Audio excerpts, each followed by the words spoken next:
Shalom saudara-saudara. Ini rasanya pertama kalinya aku akan membagikan sesuatu sharing di dalam channel yang jarang sekali aku gunakan. So this channel is actually pengalaman bagaimana aku belajar tentang identitas baru dalam Kristus. Dan puji Tuhan, dalam pikiranku ini banyak yang diperbarui oleh firman Tuhan. Jadi kesempatan kali ini aku akan membagikan sesuatu, bukan dari aku tetapi dari firman Tuhan sendiri ya. Zaman sekarang ini banyak sekali masalah gitu, bahkan di dunia, masalah keuangan, keluarga, tentang masa depan, kekhawatiran tentang masa depan, ketidakamanan, penyediaan atau apapun juga, atau tentang kesehatan ya. Tetapi aku mau juga membagikan bahwa Tuhan kita itu sebetulnya lebih besar daripada semua masalah kita. Ya, karena Dia sendiri juga menunjukkan pada saat Dia memberi makan 5.000 orang dan bahkan lebih hanya dengan 5 roti dan 2 ikan. Yaitu suatu kebenaran yang bisa kita baca di dalam Alkitab. Dan itu bukan hanya terjadi di zaman dulu, tetapi sebetulnya Dia ingin mengungkapkan siapa dirinya bagi kita melalui Alkitab. Bagaimana karakternya, bagaimana keinginannya, His will itu diungkapkan melalui Alkitab. Jadi kehendaknya itu diungkapkan yang paling jelas itu lewat firman-Nya, bukan lewat apa yang kita alami sehari-hari. Bukan lewat our experience, bukan lewat apa yang kita pikirkan, bukan apa yang kita dengar dari orang, tetapi dari firman-Nya. Jadi apa yang kita dengar dari orang, apa yang kita alami, mungkin itu bukan kehendak Tuhan. Ya, kayak seperti misalnya manusia jatuh ke dalam dosa, itu bukan kehendak Tuhan. Karena Tuhan bilang kepada Adam, jangan makan dari buah pohon pengetahuan yang baik dan jahat.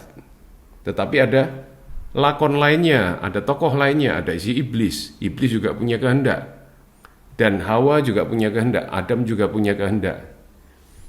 Ya, jadi banyak faktor gitu. Nah, sekarang ini aku mau sharing tentang firman Tuhan ya. Jadi mari kita baca sama-sama di Kejadian 1. Pada mulanya Allah menciptakan langit dan bumi. Bumi belum berbentuk dan kosong, gelap gulita menutupi samudra raya, dan roh Allah melayang-layang di atas permukaan air. Jadi bumi ini tidak berbentuk, tetapi nanti di situ Tuhan mulai berfirman, jadilah terang, jadilah ini, jadilah itu gitu. Mungkin kita hanya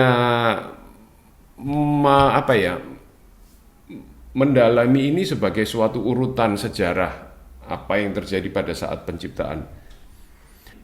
Saya bukan mau mengajak kita melihat informasi ini, tetapi sebagai pewahyuan.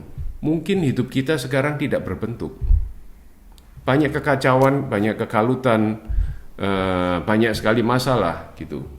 Tetapi melalui firman Tuhan, jika kita mengizinkan firman Tuhan itu diperkatakan kepada kita, kita pun akan melihat sesuatu nanti yang akan lebih terbentuk. Karena firman Tuhan itu pada dasarnya menciptakan sesuatu. Bahkan dulu pun matahari, bulan, bintang juga tidak di situ. Tetapi karena Allah berfirman, itu jadi di situ.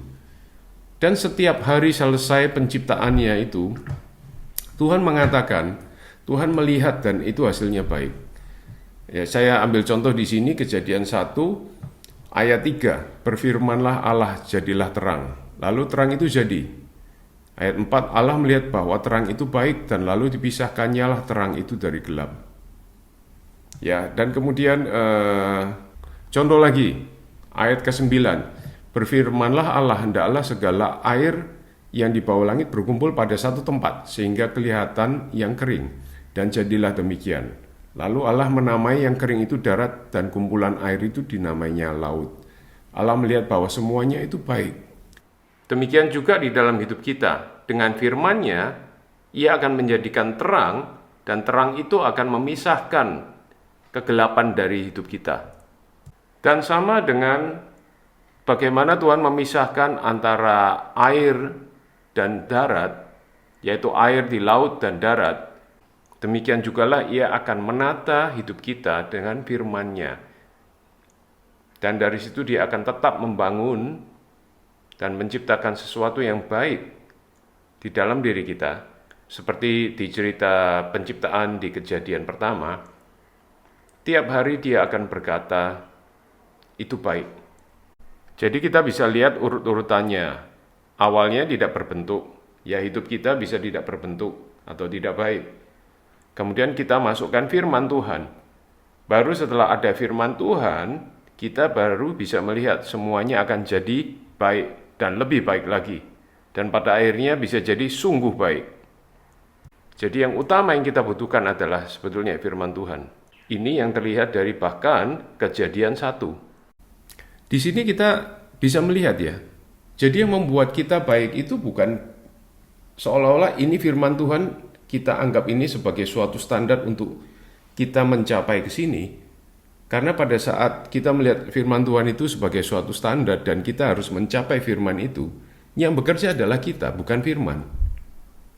Tetapi kita harus melihat bahwa yang mengerjakan hidup kita itu bukan kita, tetapi justru firman itulah yang mengerjakan buat kita. Saya mau ambil cerita mengenai Tuhan Yesus yang setelah berpuasa 40 hari 40 malam dan Ia dicobai oleh iblis. Ya, ini di Matius 4. Kita baca mulai ayat yang pertama. Maka Yesus dibawa oleh Roh ke padang gurun untuk dicobai iblis. Dan setelah berpuasa 40 hari dan 40 malam, akhirnya laparlah Yesus.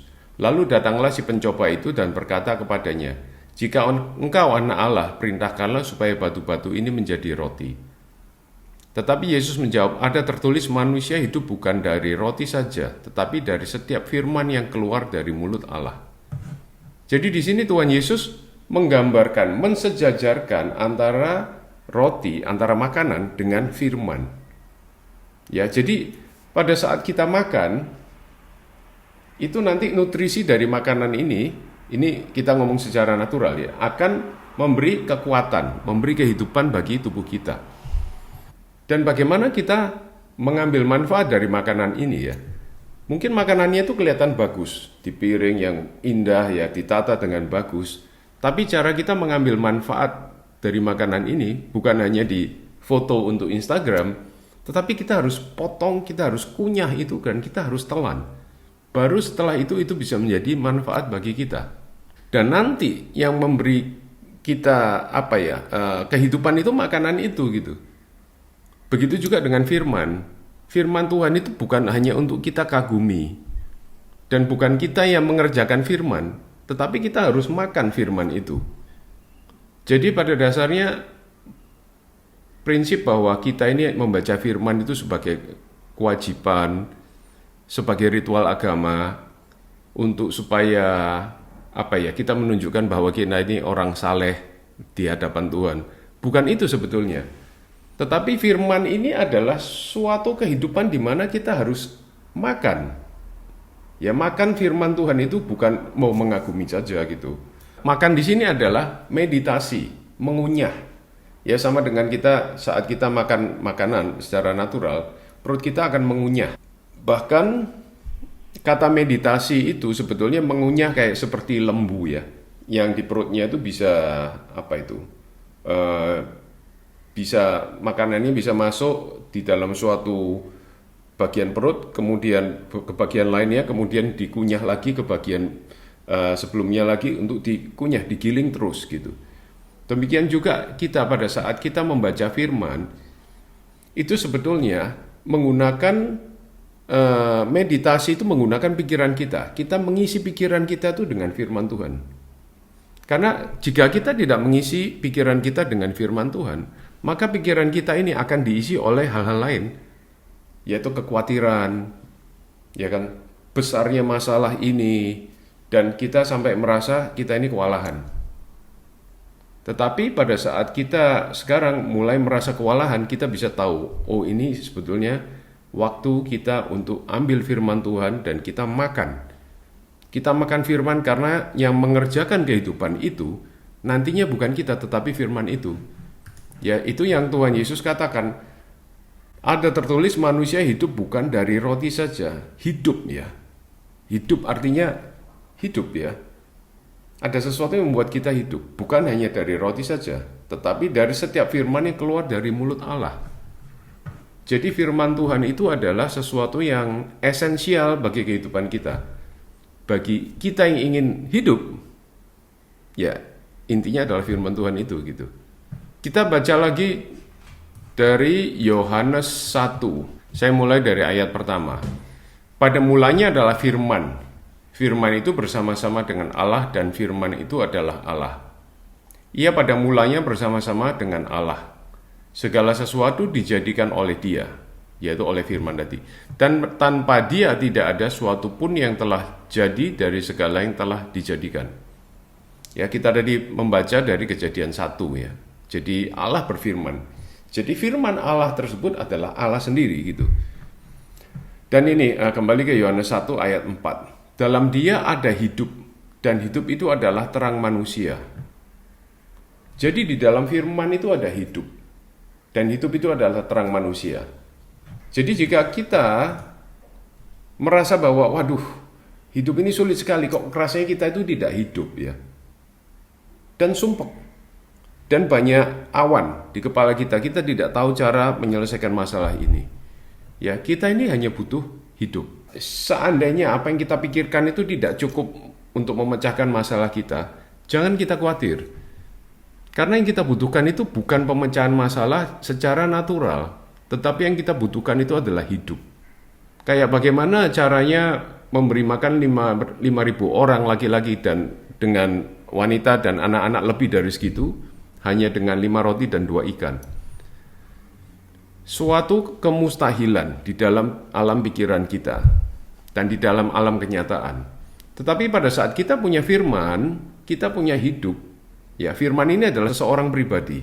Pada saat kita memiliki dia, kita memiliki hidup. Itu ada terang nanti. Ya, seperti tadi yang disebutkan itu, di dalam dia ada hidup dan hidup itu adalah terang manusia.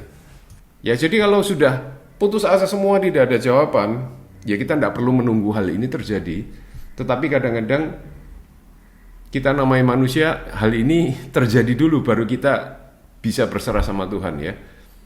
Dan selalu ada jawaban di dalam Tuhan Yesus, di dalam terang ini, di dalam Sang Firman ini. Kita makan itu. Kita makan, nanti ada terang di dalam kehidupannya itu, ada terang manusia. Nanti kita diberi hikmat atau solusi atau kadang-kadang mujizat. Jadi jangan menutup kemungkinan bahwa mujizat itu bisa terjadi. Bahkan sebetulnya mujizat itu adalah hak kita sebagai anak-anak Tuhan. Kita bukan orang-orang dunia yang harus hidup di dalam hikmat dunia dan keterbatasan dunia, terang secara natural, tetapi terang kita ini adalah terang surgawi. Ayat yang kelima, terang itu bercahaya di dalam kegelapan dan kegelapan itu tidak menguasainya. Luar biasa. Jadi di dalam Yohanes 1 ini dijelaskan bahwa Sang Firman ini menjadi manusia. Itulah Tuhan Yesus. Ya, saya loncat, bukan loncat begini ya. Maksudnya bacanya loncat ya. Ayat ke-9. Terang yang sesungguhnya yang menerangi setiap orang sedang datang ke dalam dunia. Ia telah ada di dalam dunia dan dunia dijadikan olehnya. Ingat cerita penciptaan di Kejadian 1 tadi ya. Tetapi dunia tidak mengenalnya. Ia datang kepada milik kepunyaannya, tetapi orang-orang kepunyaannya itu tidak menerimanya.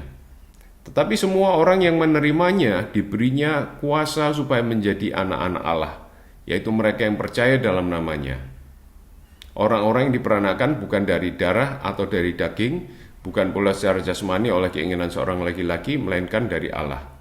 Ayat 14, firman itu telah menjadi manusia dan diam di antara kita. Dan kita telah melihat kemuliaannya, yaitu kemuliaan yang diberikan kepadanya sebagai anak tunggal Bapa, penuh kasih karunia dan kebenaran. Ya, ini Rasul Yohanes yang menulis ini. Dia adalah salah satu murid Tuhan Yesus dan dia menyebut dirinya sebagai murid yang dikasihi Tuhan Yesus. Nah, ini saya mau baca dari Yohanes 6 ayat 63. Tuhan Yesus berkata, "Rohlah yang memberi hidup. Daging sama sekali tidak berguna. perkataan-perkataan yang kukatakan kepadamu adalah roh dan hidup. Jadi ini menegaskan bahwa kata-kata Tuhan Yesus, perkataan-perkataan yang kukatakan kepadamu, itu maksudnya firman ya. Firmanku kepadamu adalah roh dan hidup.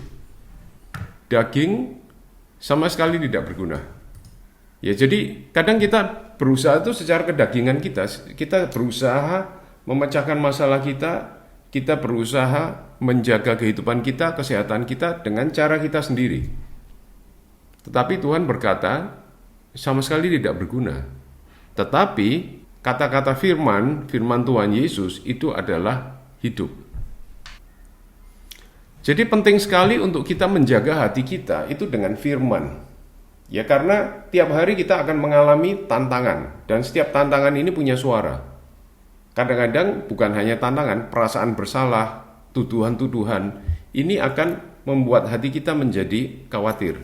Ya, ini bukan suara Tuhan, bukan suara firman Tuhan. Kita harus ambil firman Tuhan, kita ambil kekuatan dari situ.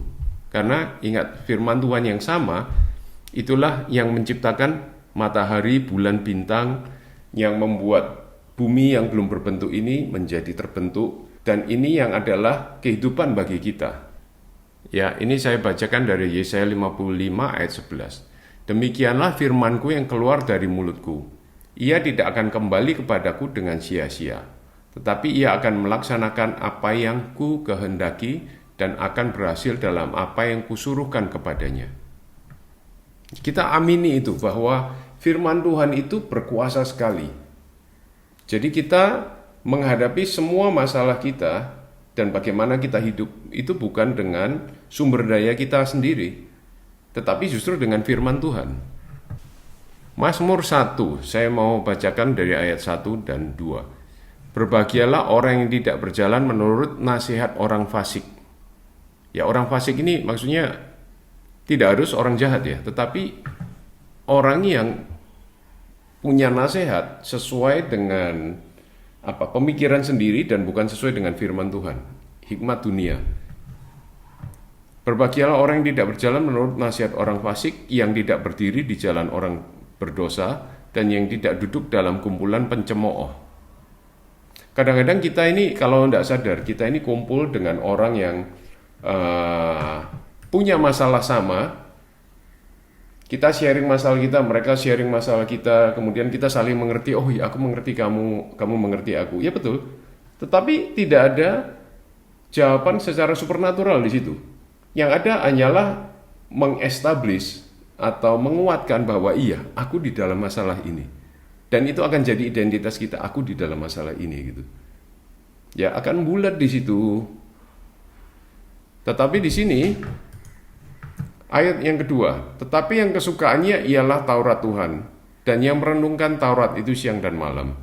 Ya, zaman dulu perjanjian lama itu Taurat, tetapi sekarang kita merenungkan firman Tuhan.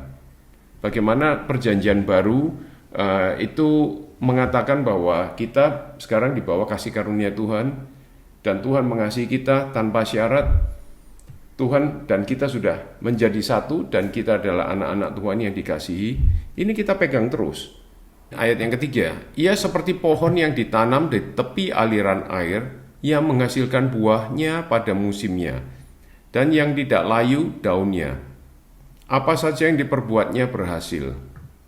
Saya mau ambil contoh sekarang. Ya, Kolose saya mau ambil ayat 13. Tentunya kita juga bisa baca keseluruhannya sesuai dengan konteks. Tapi saya mau ada sesuatu yang saya bawa dan saya pikirkan terus-menerus. Ayat yang ke-13, Kolose 1 ayat 13. Ia telah melepaskan kita dari kuasa kegelapan dan memindahkan kita ke dalam kerajaan anaknya yang kekasih. Ya. Mungkin ada dari antara kita, itu kita merasa hidup kita ini di dalam gelap. Gitu. Apa yang kita kerjakan kok rasanya tidak berhasil dan kayak ada kutuk.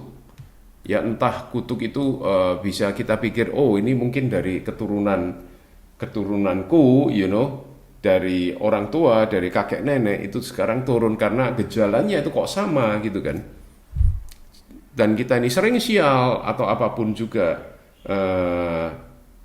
atau ada suatu sakit penyakit yang diturunkan, apapun itu, kita sekarang bisa melihat di sini, Ia telah melepaskan kita dari kuasa kegelapan dan memindahkan kita ke dalam kerajaan anaknya yang kekasih. Kita bisa perkatakan ini. Dan kita dari sini kita bisa tahu, ternyata manifestasi yang buruk-buruk itu adalah manifestasi yang ingin membuat kita percaya bahwa kita ini masih di dalam kuasa kegelapan. Tetapi kita punya firman sekarang, ada firman Tuhan yang masuk ke kita sekarang, bahwa yang mengatakan Ia telah itu artinya sudah terjadi. Ia telah melepaskan kita dari kuasa kegelapan dan memindahkan kita ke dalam kerajaan anaknya yang kekasih. Ia di sini adalah Allah Bapa ya. Jadi kita bisa patahkan apa yang terjadi di dalam hidup kita ini, kita bilang tidak. Walaupun itu yang sering terjadi, tapi dalam hal ini kebenarannya sebetulnya aku ini sudah pindah dari kuasa kegelapan ke kerajaan Tuhan Yesus. Itu adalah kebenaran yang harus kita pikirkan terus dan kita amini terus dan kita perkatakan terus. Karena ada kuasa di dalam mulut kita ini. Tahukah kita bahwa tidak semua pengalaman hidup kita itu atau apa yang kita alami itu adalah sebuah kebenaran dari Tuhan. Jadi ada pengalaman-pengalaman yang kadang ingin iblis taruh ke hidup kita supaya kita percaya apa yang ia mau kita percayai. Dia mau kita percaya identitas palsu kita, yaitu bahwa kita masih di bawah kutuk atau kita di bawah suatu horoskop tertentu. Dan memang pengalaman itu nyata karena memang dibuat. Tetapi kita harus tahu bahwa itu bukan kebenaran kita. Itu bukan identitas yang Tuhan berikan kepada kita. Kita baca 2 Korintus 5 ayat 17. Jadi siapa yang ada di dalam Kristus, ya jadi bagi teman-teman saudara-saudara yang sudah menerima Tuhan Yesus dan Tuhan Yesus sudah tinggal di dalam hidup saudara-saudara, ia adalah ciptaan baru. Yang lama sudah berlalu, sesungguhnya yang baru sudah datang. Ini adalah kebenaran yang Tuhan katakan bagi kita. Jadi kita pikirkan ini terus. Jika ada manifestasi yang tidak sesuai dengan firman Tuhan, kita bisa katakan in Jesus name, pergi. Izinkan hati kita untuk dipengaruhi firman Tuhan. Karena jika kita izinkan hati kita dipengaruhi oleh kejadian-kejadian dari luar atau bukti-bukti dari iblis, disitulah kita malah beriman kepada tipu muslihat, bukan kita beriman pada firman Tuhan. Ya, mari kita baca Amsal 18 ayat 21. Hidup dan mati dikuasai lidah. Siapa suka menggemakannya akan memakan buahnya. Banyak orang yang berkata, oh hidup dan mati dikuasai oleh Tuhan. Tetapi justru firman Tuhan, jika kita percaya sama Tuhan, kita percayakan firman-Nya. Di Amsal 18 ayat 21 ini justru dikatakan, hidup dan mati dikuasai lidah. Siapa suka menggemakannya, jadi menggemakannya itu artinya apa? Memperkatakannya terus. Jadi kayak gema di sana sini ya. Siapa suka menggemakannya akan memakan buahnya. Pada saat masalah datang dan membuat kita merasa tak berdaya, putus asa, ya kita percaya bahwa aduh sebetulnya kita ini putus asa ya, tidak ada harapan lagi ya. Itu membuat kita menyerah dan mulut kita nanti biasanya mengikuti apa yang kita percaya. Aduh, tidak ada harapan. Aduh, gelap sekali. Nah, ini kita perlu firman Tuhan untuk selalu kita pikirkan, untuk selalu kita cerna, dan kita perkatakan itu. Ya, pada saat Tuhan melihat kegelapan, dia bukan artinya, oh gelap ya, oh ya sudah. Kenyataannya demikian. Bukan. Di dalam kegelapan itu, dia perkatakan firman-nya itu. Jadilah terang. Jadi apa yang kita lihat tidak sesuai dengan apa yang kita inginkan. Tetapi kita punya firman Tuhan. Firman yang sama yang di mulut Tuhan itu di mulut kita juga. Kita memiliki kuasa yang sama. Kita perkatakan itu. Baru setelah itu kita lihat dan hasilnya dan kita juga bisa bilang sama seperti Tuhan. Baik, hasilnya itu baik. Jadi bukan kita itu di bawah masalah kita dan tergantung masalah ini. Bukan, kita ini di atas masalah ini, karena kita punya firman Tuhan. Karena apa? Kita diciptakan sesuai dengan gambar dan rupa Allah. Allah berfirman, kita juga berfirman. Firman Allah kita perkatakan di dalam hidup kita. Ingat di dalam Yohanes 1 ayat 12 tadi, barang siapa yang menerima Tuhan Yesus, itu diberi kuasa sebagai anak Allah. Saya mau membagikan Yesaya 55. Ya, ayat mulai dari ayat pertama ya. Ayo, hai semua orang yang haus, marilah dan minumlah air. Dan hai orang yang tidak mempunyai uang, marilah, terimalah gandum tanpa uang pembeli dan makanlah. Juga anggur dan susu tanpa bayaran. Mengapakah kamu belanjakan uang untuk sesuatu yang bukan roti? Ya, ingat ya bahwa roti ini ada analoginya itu sebagai firman Tuhan. Firman Tuhan itu adalah roti, makanan juga. Mengapakah kamu belanjakan uang untuk sesuatu yang bukan roti, dan upaya jeripayahmu untuk sesuatu yang tidak mengenyangkan? Dengarkanlah aku, maka kamu akan memakan yang baik, dan kamu akan menikmati sajian yang lezat. Sendengkanlah telingamu dan datanglah kepadaku. Dengarlah, maka kamu akan hidup. Aku hendak mengikat perjanjian abadi dengan kamu, menurut kasih setia yang teguh yang kujanjikan kepada Daud. Jadi ini berbicara tentang apa yang kita belanjakan, apa usaha kita itu. Apakah usaha kita ini kita gunakan untuk hal yang sia-sia, yang sebetulnya bukan roti, yang tidak mengenyangkan. Atau kita datang kepada Tuhan dan kita makan roti yang disediakannya tanpa bayaran. Maksudnya kita tidak perlu membayar itu. Jadi kita belajar sekarang untuk memasukkan firman itu ke dalam hidup kita. Jadikan ini bagian dari hidup kita. Dan saya berkata ini bukan hanya untuk semua yang mendengar, tetapi untuk saya sendiri. Saya sendiri juga perlu. Dan perlu diingatkan juga.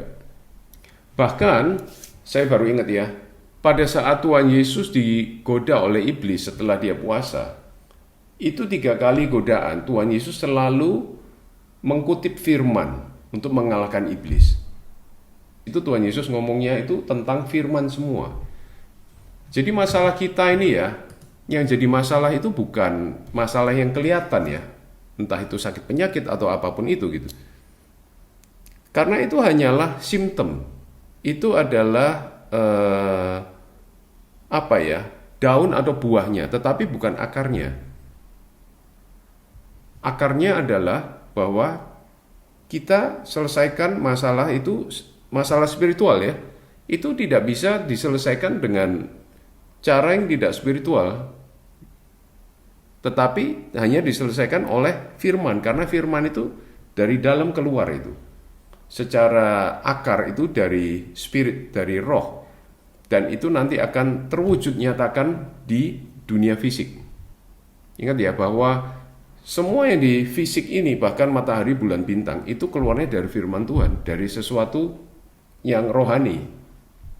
Ya, Ibrani 11 ayat 3. Karena iman kita mengerti bahwa alam semesta telah dijadikan oleh firman Allah. Sehingga apa yang kita lihat, ya, maksudnya secara fisikal, telah terjadi dari apa yang tidak dapat kita lihat. Ya, jadi semua hal yang fisikal ini keluarnya dari spiritual. Jika kita bertempur hal-hal yang kelihatan ini, terus kita bertempur di alam fisik, kita belum mengerti bahwa sebetulnya akarnya itu di spirit. Efesus 6 ayat 12. Karena perjuangan kita bukanlah melawan darah dan daging, tetapi melawan pemerintah-pemerintah, melawan penguasa-penguasa, melawan penghulu-penghulu dunia yang gelap ini, melawan roh-roh jahat di udara. Jika kita selalu mendengar berita di dunia ini ya, berita di dunia ini kebanyakan berita buruk.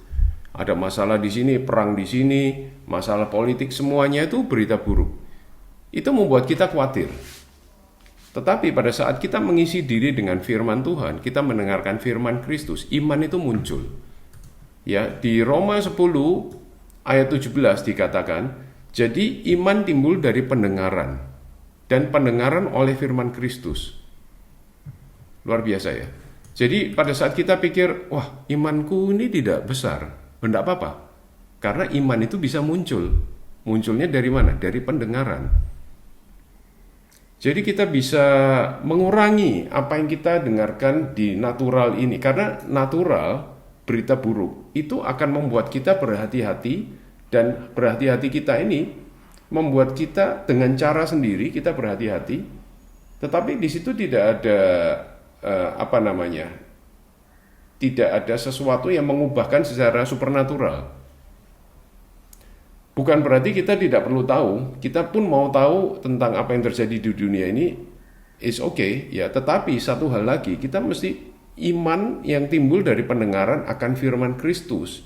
Ini kita bisa tahu bahwa Kristus ini lebih besar dari masalah apapun. Mari kita baca saat Tuhan Yesus memberi makan 5.000 orang. Saya pun butuh itu, saya pun butuh dikuatkan di situ.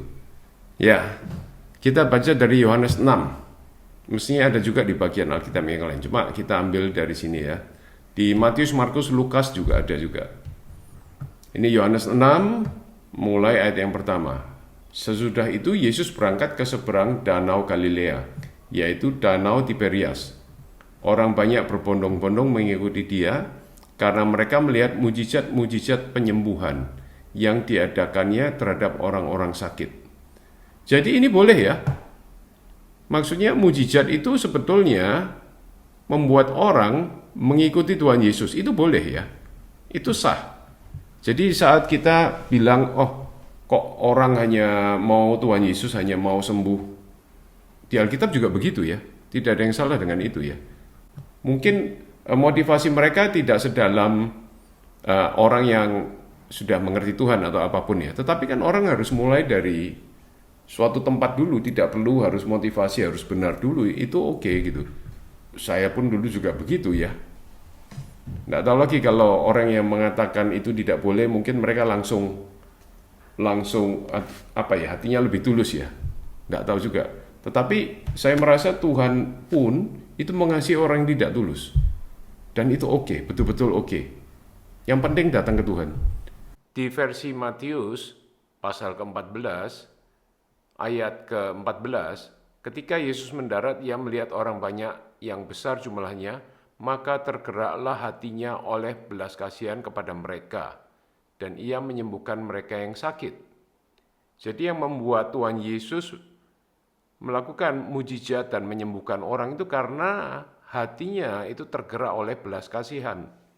Ya, jadi jangan kita percaya, oh mujizat Tuhan itu hanya terjadi pada saat hal-hal besar saja yang dia ingin lakukan, yang signifikan.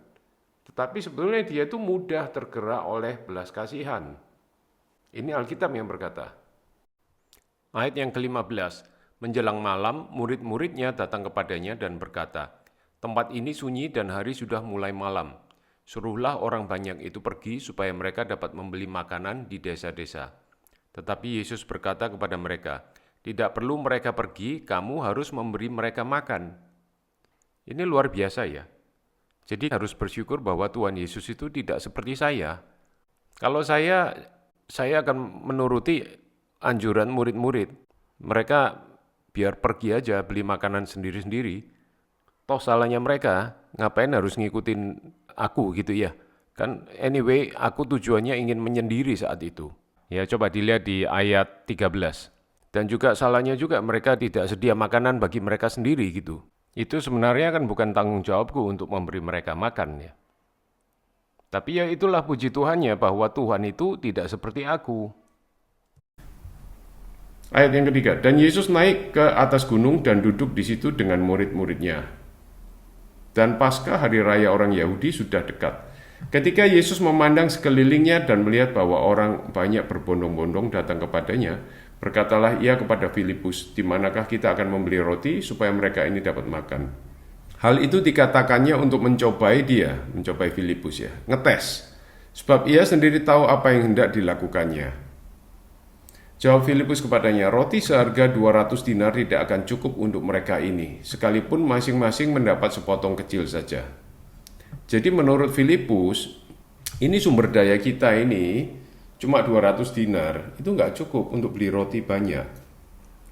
Apa yang Filipus lihat ini adalah keterbatasan sumber daya. Kemudian ayat yang ke-8, seorang dari murid-muridnya yaitu Andreas, saudara Simon Petrus, berkata kepadanya, di sini ada seorang anak yang mempunyai 5 roti jelai dan 2 ikan. Tetapi apakah artinya ini untuk orang sebanyak ini?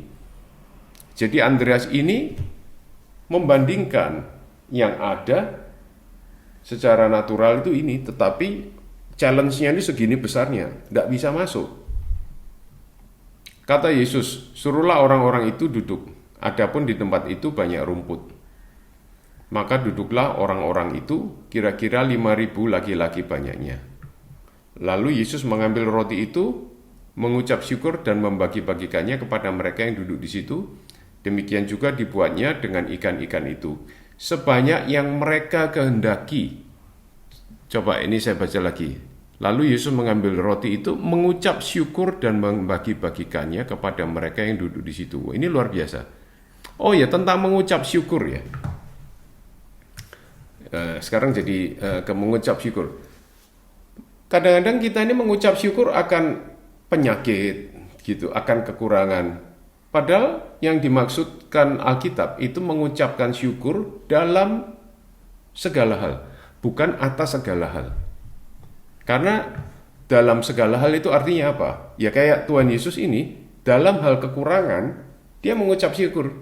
Bukan mengucap syukur atas kekurangannya, tetapi mengucap syukur bahwa di tengah-tengah kekurangan ini, kuasa Tuhan pun bisa membalik apa yang terjadi sehingga semua orang masih bisa diberkati.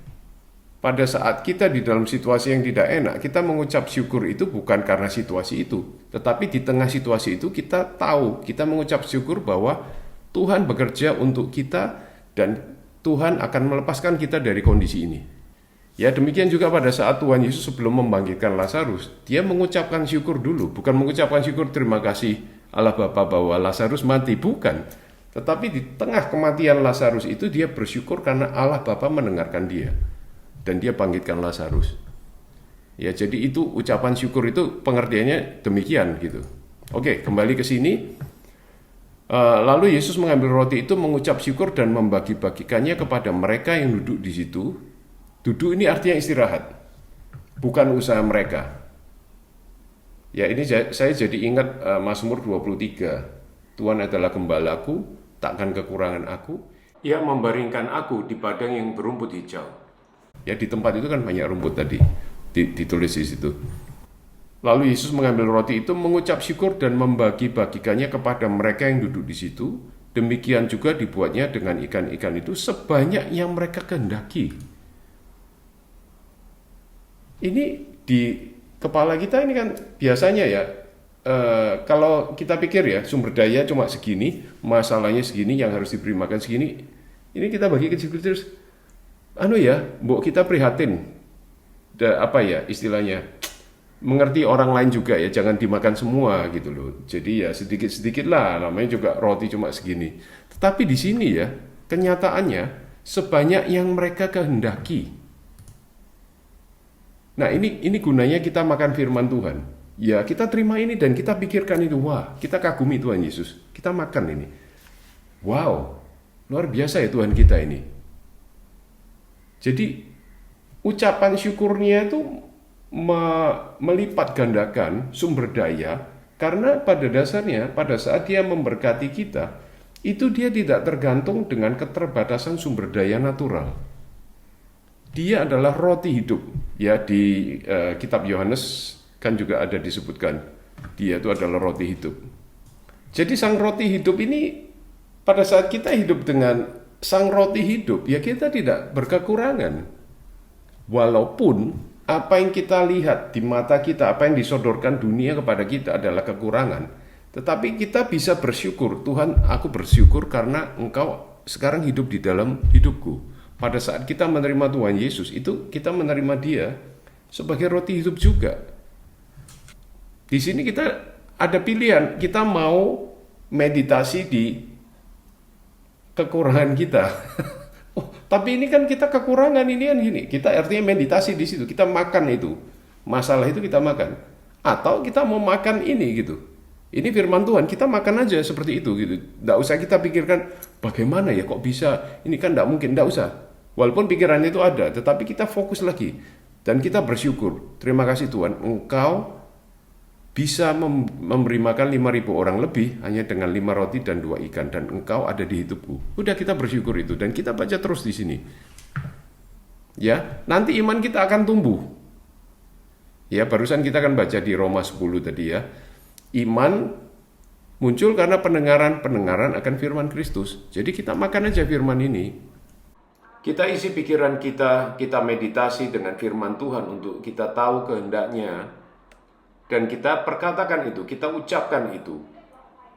Dan dari sana ucapan itu akan setuju dengan apa yang sudah Tuhan sediakan bagi kita. Dan itu akan terwujud untuk untuk memenuhi kebutuhan kita di alam fisik.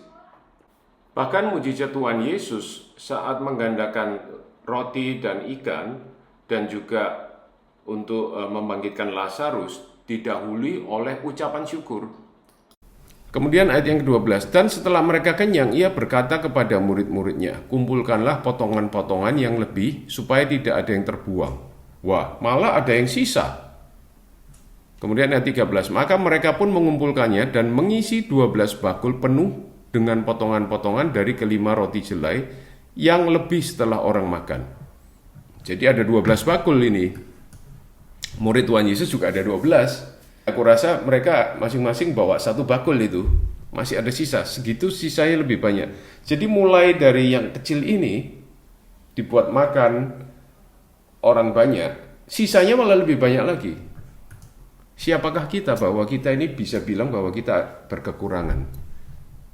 Jika kita tahu siapa Tuhan kita, jadi kita bisa mengharapkan atau kita bisa menantikan bahwa hidup kita akan lebih membaik karena Tuhan di dalam hidup kita. Sedangkan secara natural ini akan menekan kita untuk kita percaya bahwa kita ini memiliki keterbatasan. Dan natural akan berusaha kita mengucapkan, kita setuju siapa kita di dalam keterbatasan ini. Tetapi firman Tuhan berkata lain, bahwa kita memiliki Tuhan Yesus. Tuhan Yesus ini bisa menggandakan 5 roti dan 2 ikan. Dia tidak memiliki keterbatasan dan dia tidak tergantung pada sumber daya yang ada untuk memberkati kita. Jadi kita pikirkan itu. Kita latihan, kadang kita khawatir lagi. Nanti kita pikirkan ini lagi. Karena apa yang dikatakan di kitab Kolose tadi, kita ini sudah pindah, bukan lagi dalam kuasa kegelapan. Kita ini pindah dari dunia, ya keterbatasan dan segala apa yang sudah, dunia ini sudah jatuh ya. Jadi ada keterbatasan, ada kegelapan. Kita itu sudah pindah di dalam kerajaan Tuhan Yesus. Jadi Tuhan Yesus itu adalah Raja kita dan Dia itu yang memberi makan kita. Dan bukan hanya kita makan dengan kenyang, ada sisa untuk kita bisa memberkati orang. Puji Tuhan kan? Nah, ini adalah sebagian contoh dari apa yang bisa kita ambil dari firman Tuhan itu.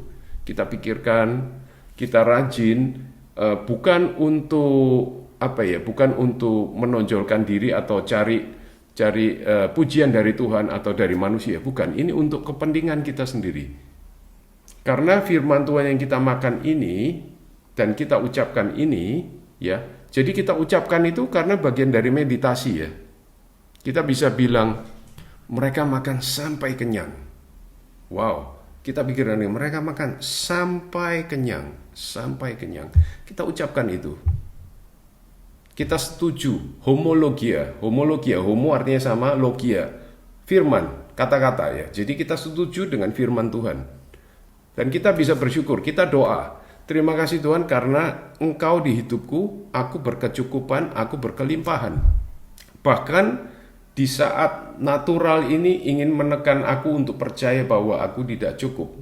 Tetapi Engkau juga menunjukkan bahwa di dalam kondisi natural yang terbatas, Engkau memberi makan 5.000 orang lebih. Dan terima kasih Engkau adalah Rajaku dan Tuhanku. Bagaimana itu bisa terjadi? Aku tidak berusaha mengerti secara natural, tapi yang aku tahu bahwa Engkau yang mengerjakannya dan ini adalah di hatimu.